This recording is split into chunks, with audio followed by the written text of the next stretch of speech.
We sailed the same ship twice, once to Patagonia and Antarctica in a large inside cabin, and once to the Mediterranean in a veranda. Same ship, two completely different experiences. We've taken 40-plus cruises across dozens of ships and destinations, and we've stayed in everything from inside cabins to suites. So when we tell you about the best destinations to justify a balcony upgrade, we're not guessing. In this video, we're giving you a complete tour of the Holland America Oosterdam Veranda cabin with our honest likes and dislikes. And at the end, we will answer, is the Mediterranean one of the best cruises to upgrade to a balcony cabin, and provide cruise cabin tips on how to enjoy your balcony to the fullest.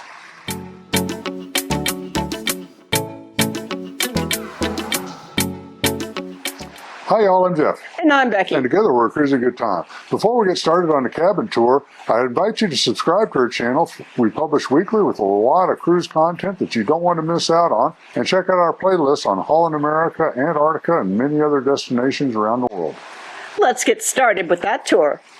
Stepping into the room, we have storage on one side and the WC on the other. Coming around, we have our very large bed. Of course, we've asked for the two to be together. Then on both sides of the bed, there's a nightstand with two drawers. And you have a USB charging plug here. And we have another video to talk to you about how to save yourself from your data being stolen. On this side of the room, we have the hangers, which are very convenient. Of course, the big TV, the nightstand that matches the other one, a phone, remote control, USB port. And coming around, you'll see that we have this handy makeup station.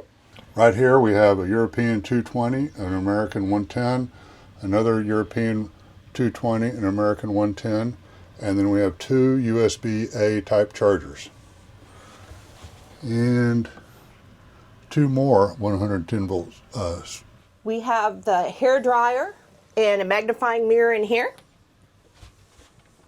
And over here you have the refrigerator. Anything here that are in the refrigerator that's in the room will be extra cost. And it's not included on a drink package either. Coming around, there is a nice sofa that can make into a bed, and this cabinet has a little bit more storage space. Storage right there.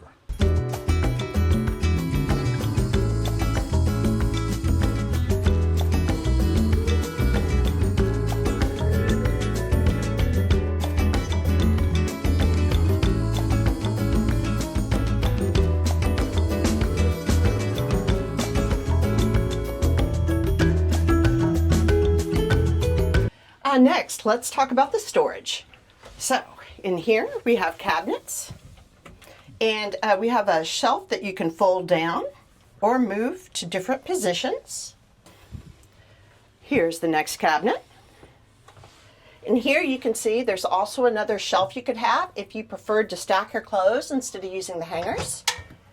They easily fold up so you can hang longer things or be down. We have some wire hangers because we already requested some from the steward. Right. And here is the full-length mirror, because we frequently get questions about that. Moving on to the next cabinet, they have provided us with robes and blankets that we can use while we are on the cruise. Two beach towels you can take ashore, and an umbrella for your convenience. And of course a safe, so you can easily put your valuables in there. Now let's go take a look at the balcony.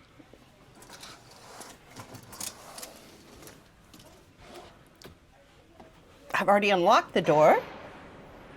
We come out, it's a standard size balcony. The balcony has two chairs, two stools, a footstool, and the ship is showing its age a little bit out here, but it is getting a major overhaul in the fall of 2027. Next, let's stop into the water closet. Oh, wow, so this cabin has a tub and a shower. And of course, I'm very happy that it has a shampoo, conditioner, and shower gel, so I don't have to bring hair products, which is something I love. And over here you have the soap and hand lotion. And over here you have a mirror and storage and a shower cap. I like having closed storage within the water closet. For the Jeff test. All right, well, I'm 6'7", 2 meters tall, depending on where you're standing in the world. And I have my shoes on still, but this is going to be a little tight right here. I'm definitely hitting the top. It's going to be interesting 2 weeks in this shower.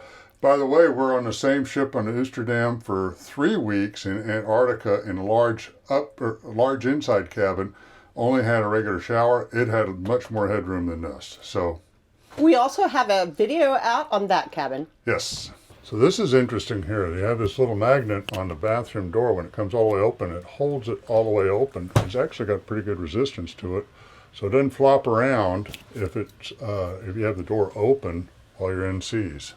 We love it that the room has this love seat, and it also makes out into a bed. Our daughter says it's not the most comfortable of beds, by the way. At the desk where I typically sit to do my makeup, one thing I noticed about this area is although you have this storage, and that's the hairdryer and a makeup mirror that has one that will magnify your features, it does not have a drawer. So it's not as handy as some of those on other Holland America ships. And the light, there's only light on one side, and for makeup purposes, I would like to have equal lighting on both sides of my face. So hopefully I won't look I won't look like I'm come from two different worlds when you see me out and about. So there are also 2 drawers underneath.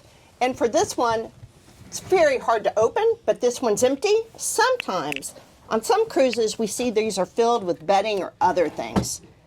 But these, you could use them if you needed to, but they're just hard to get in and out of. Your room steward will have left all the important paperwork on the desk. And the daily is the information that gives you everything going on the ship. But of course, it's on the app, which is very, very handy. And our cabin steward came in, gave us a complete, very detailed explanation of the cabin. He seems to be very, very nice, brought us extra hangers, another clothing bag instantly. So it looks like we're going to have great service. So as promised, we're going to tell you why we think it's special to upgrade at a Mediterranean cruise. A lot of people think about upgrading at places like Alaska and Antarctica, Patagonia, very scenic areas. But we'll get down into detail on why it's special to upgrade in the Mediterranean. So first of all, one of the hidden gems on the Mediterranean is the amount of scenic cruising. It's kind of shocking the first time you take a Mediterranean cruise. Many of these are like scenic days of cruising where you just cruise near other islands. But as you leave many of these ports, there is great scenic cruising, like when you leave Couture. Yep.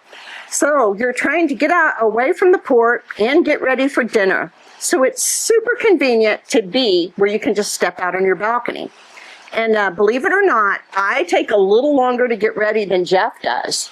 So Jeff can especially enjoy, stepping out of the balcony, maybe with a glass of wine and really enjoying the views, where I'm finishing up getting ready. But it's really spectacular. It is spectacular, and sometimes your cruise may cruise by like a volcano such as Stromboli, and you could have really good views of Stromboli from your balcony cabin. So that's something to take into. But you lead into an excellent second point, is that on the Mediterranean, in the summertime especially, the weather is usually quite pleasant. There's very little rain and chance of clouding, so you're going to have really nice weather. Maybe kind of hot, but it's going to be good weather compared to what you may get in Alaska or Antarctica, where you could have some rain or snow. So take advantage of that balcony that way, because it's just kind of fun to hang out on with the pleasant weather. Yes, and when you're outside on that balcony, so when you're there above the Mediterranean Ocean, which runs a little cool, so it'll be much cooler on your balcony than it is in the center of town. So another great thing about having the balcony on the Med is the Mediterranean cruises tend to have a lot of tender ports. So with tender ports, the ship is anchored away from land, so you get great views of that beautiful Mediterranean water, and you see these amazing things. Like at Santorini, you get to gaze at that caldera from your balcony. That is like absolutely spectacular. I absolutely adore being able to enjoy this. Now, out of the 11 Mediterranean ports that we went to on our last cruise, most of these had really good views from our balcony while we were in port, even docked. I would say Athens and Barcelona might be a couple of the exceptions to that. By the way, on this Mediterranean cruise, what we did was we booked an inside cabin. We almost always book an inside cabin and then work through the upgrade program, whether it's a bid or, like in the case of Holland America, they'll usually send you an email. And if we feel like it's a good deal, we'll jump on it. On our Norway cruise, we were offered a balcony cabin. Well, it seemed very steep in cost, so we just stayed with an ocean view cabin. In this case, we're offered a balcony cabin, and we really enjoyed it. It's a lot of fun to get out there on a balcony, like for all the reasons we just mentioned. Yes, and when we talk about what we've done in some of the ports, we're going to really highlight how we put this balcony to full use. For instance, in Santorini, there was ridiculous lines, like an hour or more, that people are waiting in the sun to take the cable car up to Fiera. However, we had free room service delivered to our cabin. We had wine and a meal on our balcony while gazing at the beautiful caldera. And then we took the tender to shore, walked directly onto a cable car, and started our day. And we still had 5 hours in port. Yep. Yeah, you could watch the line getting smaller while we're having lunch out there on shore. So it was very worth good use of time. And when we arrived to the top, we had heard people saying that they had waited in line 2 hours to come down the cable car, whereas when we finished our day, we walked right onto the cable car, and we just had to wait for them to fill the car to go down the mountain. So in Antarctica, we had 3 in our cabin, so we actually couldn't take an upgrade. But we just didn't spend any time in our cabin. There's lots of different places aboard the Oosterdam where you can get beautiful viewing. So we just hung out at those places, and we would run outside as necessary. And of course, we spent a lot of time in the cold on the ship's bow. And we have a lot of discussion on this on the Oosterdam ship tour, and we'll put a link to that video here. We hope you've enjoyed this video, and if you did, please give it a like or hype. And subscribe right now so you don't miss any critical cruise content that we publish on a weekly basis. We have a whole nother video we've already released on all the changes that are coming to the Oosterdam next year with the big renovations. Until next time, have a cruising good time.